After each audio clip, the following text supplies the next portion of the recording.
Me llamo Amalia Quiroga, aunque todos me dicen Malí, y tengo 72 años. He pasado mi vida tejiendo rutinas tranquilas, equilibrando la música, la familia y el trabajo constante que me hacía sentir útil. Incluso cuando el mundo parecía girar más rápido de lo que yo podía seguir, hoy, nada de eso importaba. Estaba sentada en el borde del sofá de mi sala, con los papeles finales del divorcio esparcidos sobre la mesa de centro como una acusación escrita. El departamento olía ligeramente a lavanda y libros viejos, un aroma que antes me reconfortaba, pero que ahora se sentía estéril y vacío. Mis manos temblaban un poco mientras revisaba las notificaciones del celular que había evadido toda la mañana. Cuentas, recordatorios y una docena de mensajes que no tenía corazón para responder. Entonces, un sonido destacó un solo nombre parpadeando en la pantalla: Clara. Mi hija. Dudé, con el dedo suspendido sobre la pantalla. Clara no solía llamar sin motivo, y cuando escribía, sus mensajes eran casi siempre cotidianos, pero algo en ese momento me dijo que debía mirar. El mensaje apareció en letras negras y frías: Vas a morir sin un peso. La sala se quedó en silencio, salvo por el leve tic-tac del reloj en la pared, cada segundo martillando las palabras en mi pecho. Parpadeé, mirando el celular como si de repente se hubiera vuelto un objeto extraño. Mi hija, mi propia sangre, escribiendo algo tan venenoso toda una vida de cariño, de desayunos compartidos y caminatas invernales por el parque de Chapultepec, parecía desvanecerse en una sola frase. Dejé caer el celular en el sofá y me cubrí el rostro con las manos. El dolor no era solo humillación, era duelo. Había pasado décadas tratando de construir un hogar sólido, enseñándole a Clara lecciones sobre responsabilidad y bondad. Solo para recibir esto, las paredes parecían acercarse. El aire se sentía más pesado. Solté un suspiro lento y me recosté, mirando el departamento a mi alrededor. Cajas a medio empacar, de mi mudanza reciente, estaban apiladas contra la pared, un recordatorio de que incluso mis pertenencias estaban en transición. Se suponía que sería un miércoles tranquilo. En cambio, estaba reevaluando todo lo que creía saber sobre la familia, la confianza y sobre mí misma, en algún lugar allá afuera en la Ciudad de México. La vida seguía el claxon de los autos, el murmullo lejano del metro, pero en mi sala, el tiempo se había detenido. Mi celular vibró otra vez, otro recordatorio de un mundo del que, de repente, me sentía desconectada. Lo tomé, sintiendo el peso de todo lo que venía, sin saber que ese día traería una revelación que cambiaría mi vida de formas que nunca imaginé. El departamento estaba insoportablemente silencioso, de ese tipo de silencio que te aprieta el pecho y hace que cada respiro sea un esfuerzo.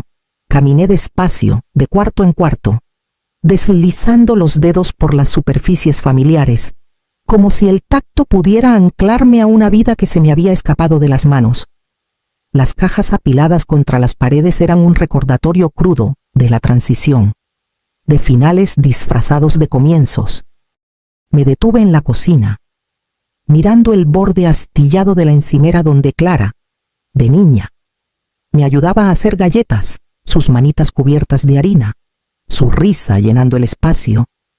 Esa risa ahora se sentía lejana, distorsionada por el golpe de su mensaje. Vas a morir sin un peso. Había repetido esas palabras en mi mente una docena de veces, cada una cortante como vidrio. Mi hija, la niña que crié, la que vi convertirse en una mujer segura, había elegido este momento para herirme. Mis ojos cayeron sobre el montón de documentos legales en la mesa del comedor: el decreto de divorcio, los estados financieros, las cartas de los abogados.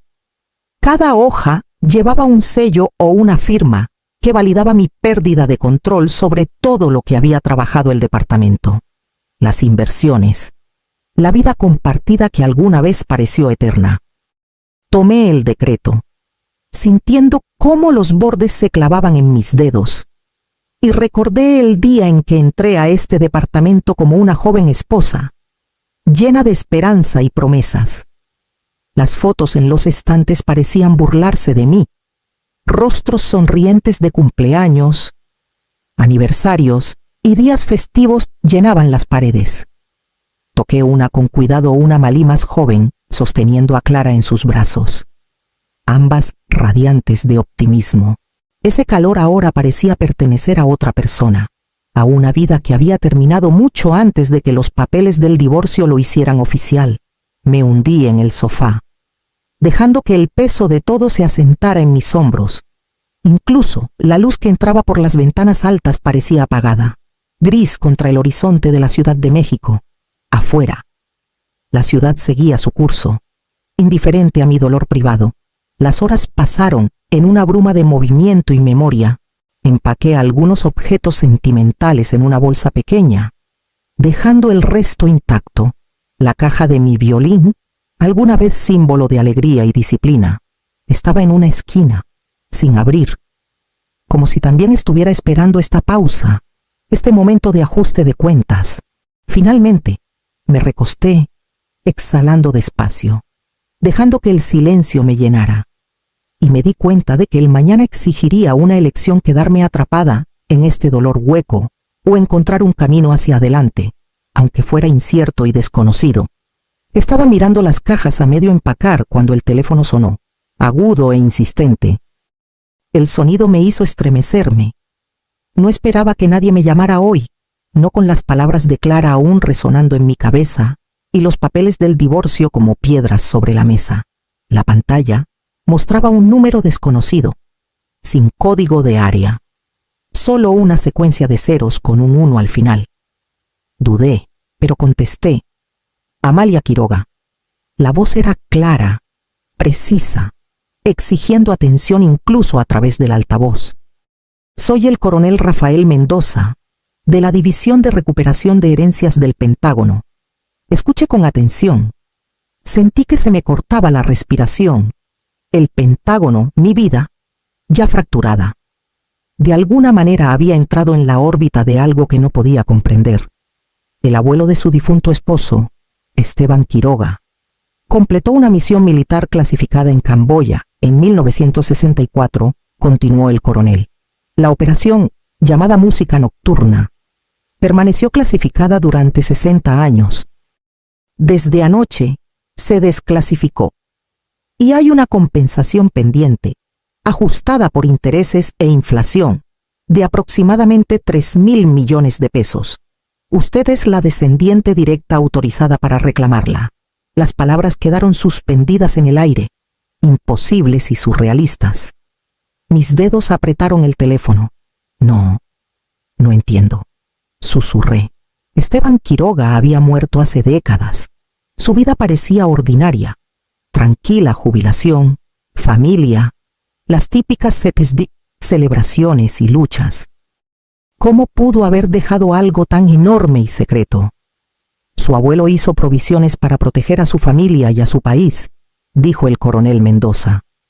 El dinero solo puede liberarse a usted, pero hay condiciones. Debe venir a Washington de inmediato. Un vuelo sale del Aeropuerto Internacional de la Ciudad de México en 3 horas. Ya se compró un boleto a su nombre primera clase, asiento de ventana 14i, según las especificaciones de Esteban. Me hundí en el sofá.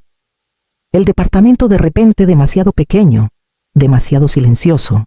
La idea de dejar la Ciudad de México con tan poca advertencia, de adentrarme en este mundo oculto de secretos gubernamentales y responsabilidades heredadas, era abrumadora.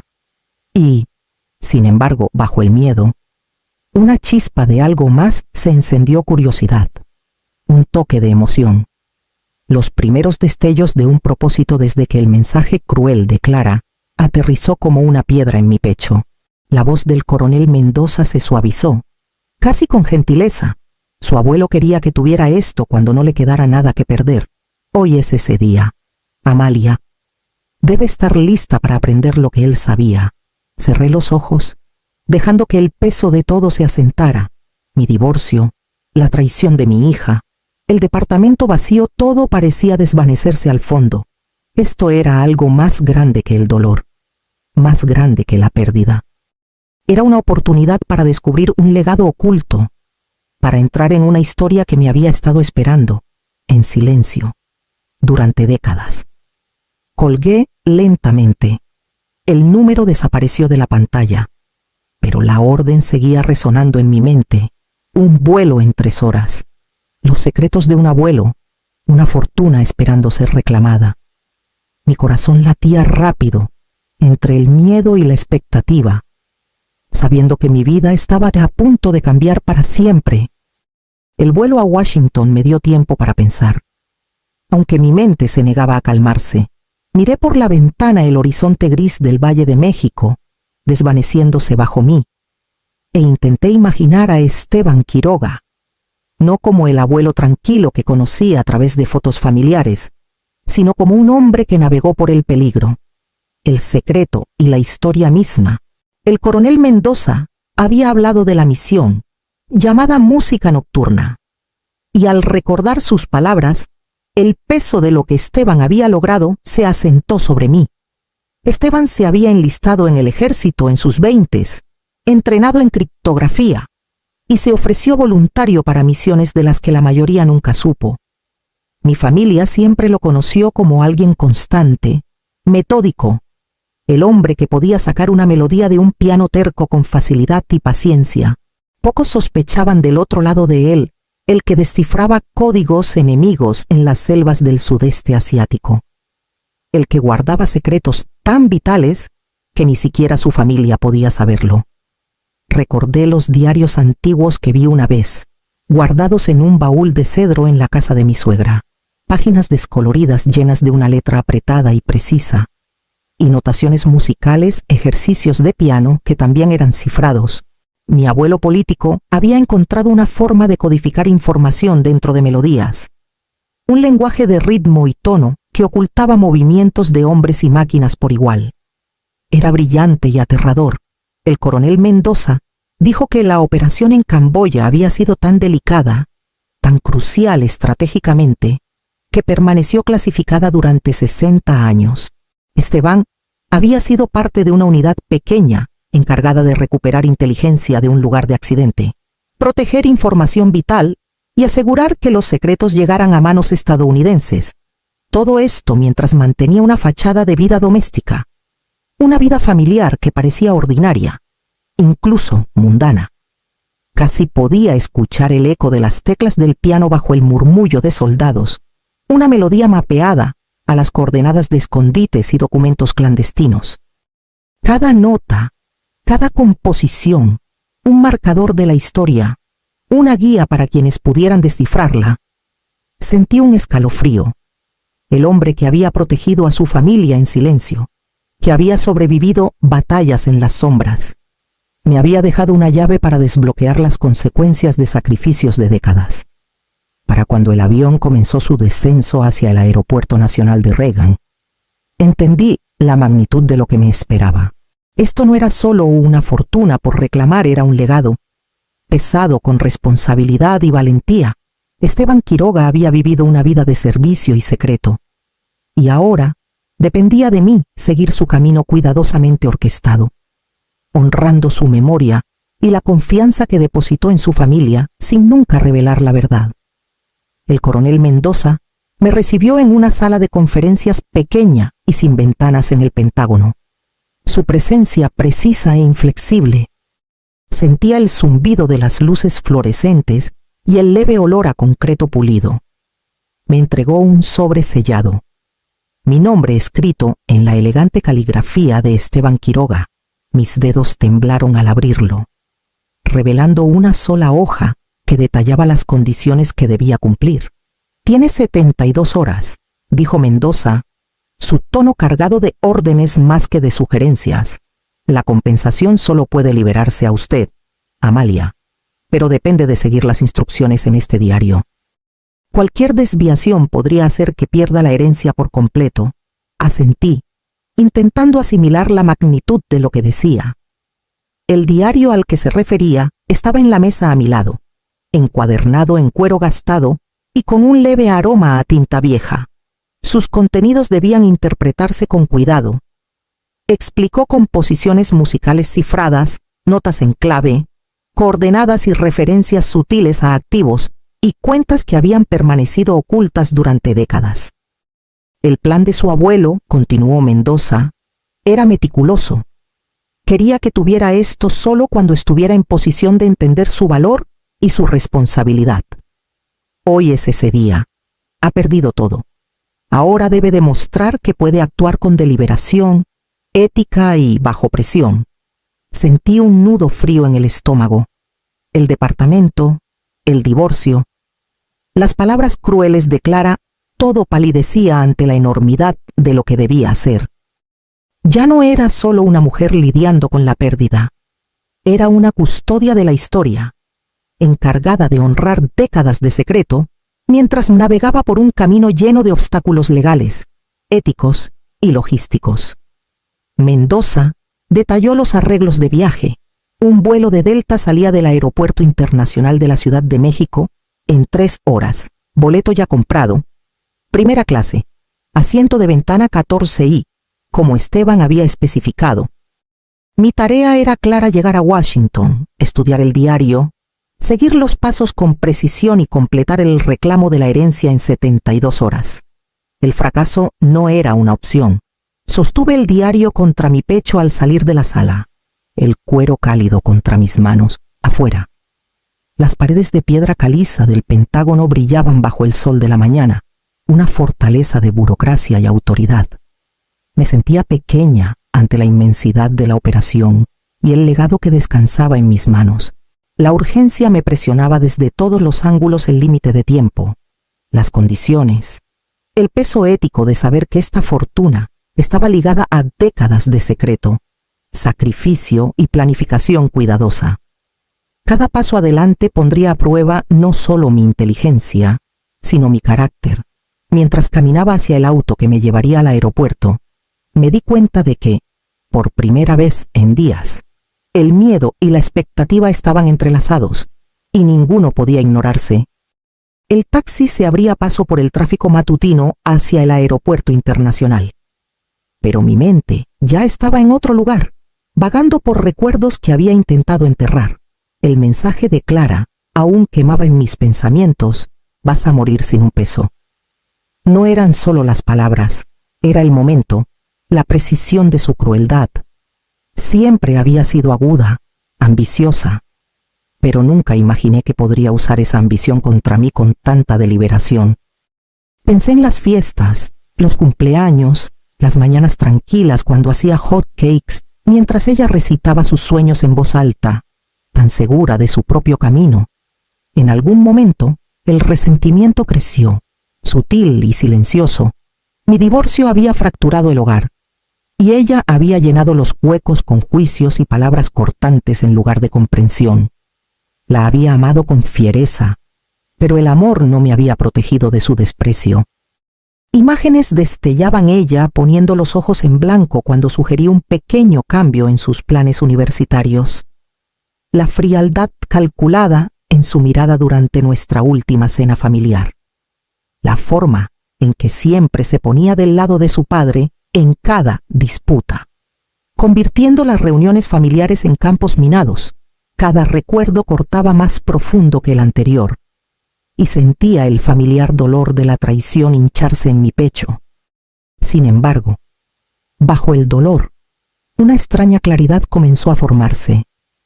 Esta herencia, el legado cuidadosamente oculto de Esteban Quiroga, no se trataba solo de dinero. Era sobre la historia, la responsabilidad, el honrar los sacrificios de aquellos que habían vivido y sufrido en silencio. La traición de Clara, aguda y personal, había hecho evidente la fragilidad de la confianza, pero también había encendido algo más: una determinación de actuar con decisión, de asumir plenamente la responsabilidad que se me había confiado. Apreté el diario de cuero a mi lado, sintiendo los bordes gastados bajo mis dedos, cada nota cifrada, cada línea musical. Ahora estaba entrelazada con mi propia historia, mis propias elecciones, el pasado, sus traiciones, Sus decepciones ya no era un peso que me hundiera. Se había convertido en una brújula, señalando lo que necesitaba hacer, lo que podía hacer, lo que debía hacer. Para cuando el aeropuerto apareció a la vista, había decidido moverme con propósito deliberado. Las heridas familiares no me definirían, ni las palabras de Clara dictarían mis acciones. Esta herencia, estos secretos, este legado era mío para honrar, y no desperdiciaría ni un solo momento. El vuelo de Delta zumbaba constantemente sobre el centro de México, y miraba por la ventana el mosaico de campos y ríos abajo, intentando calmar mi mente. En mi regazo descansaba el diario encuadernado en cuero de Esteban Quiroga, desgastado en los bordes, con un leve olor a tinta y tiempo. Lo había llevado como si fuera algo vivo, un puente frágil que me conectaba con un hombre que nunca conocí realmente, pero cuya vida estaba a punto de transformar la mía. Las palabras del coronel Mendoza resonaban en mi memoria cada nota, cada composición musical, cada anotación marginal podía contener un código, cuentas suizas, activos ocultos, instrucciones escondidas bajo melodías. Esteban había convertido su piano en una máquina de cifrado, y ahora era mi tarea descifrarlo. Abrí el diario con cuidado, mis dedos trazando las débiles anotaciones a lápiz en la primera página. Líneas de música, acordes y arpegios se derramaban por el papel, pero la colocación de ciertas notas, las pausas entre compases, sugerían algo más allá de la melodía. Comencé a mapear las secuencias, notando patrones recurrentes, pequeños símbolos en los márgenes y números escritos tan débilmente que tenía que inclinar la página hacia la luz para verlos. Cada descubrimiento me emocionaba. Esteban había confiado en que yo seguiría la lógica de su mente, que desbloquearía lo que había protegido durante décadas. Las horas pasaron en un borrón de concentración. Los asistentes de vuelo se movían por la cabina, pasajeros murmurando, el zumbido constante de los motores, pero yo estaba en otro lugar, inmersa en el ritmo de libros contables disfrazados de composiciones de piano. Números de cuentas suizas, fechas de transacciones, incluso ubicaciones de escrituras ocultas comenzaron a surgir, cada una ligadas a las anotaciones crípticas de Esteban. La escala de su previsión se hizo clara, había anticipado el escrutinio, el engaño y los retrasos, dejando instrucciones lo suficientemente precisas para alguien con paciencia y determinación para seguirlas. Me recosté en mi asiento, una mezcla de emoción y nerviosismo recorriéndome. Esta herencia no era solo financiera, era un instrumento moral. Cada descubrimiento tenía peso si se usaba mal o se malinterpretaba. La fortuna podría servir para el beneficio personal a expensas de la justicia.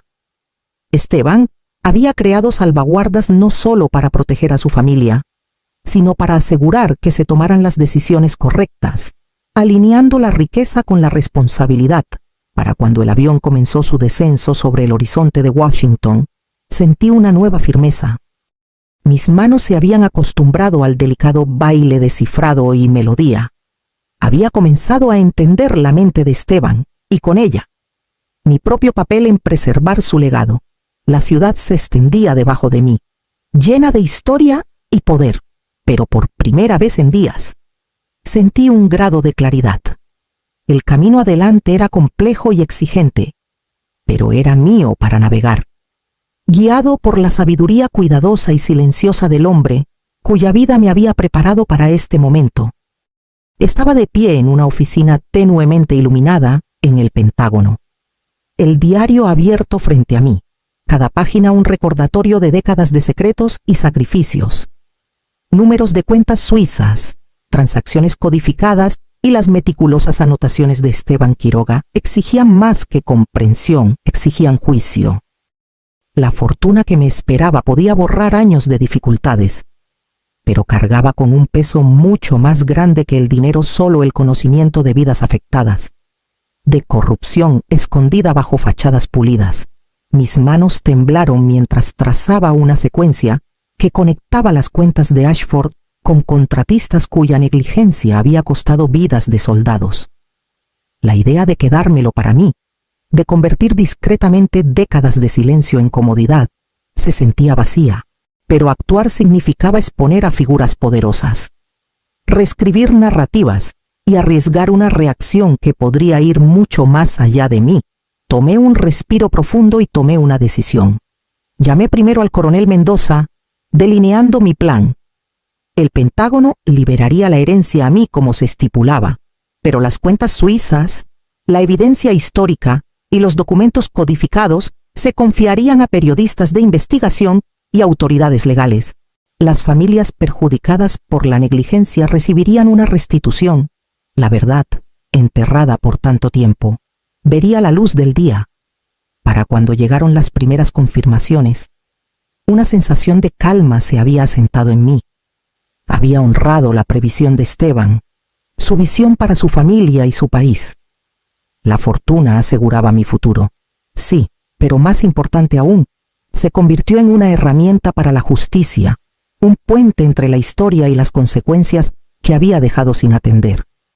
Cerré el diario con suavidad, sus bordes desgastados por la mano de Esteban hace décadas, y sentí una ligereza rara en mi pecho.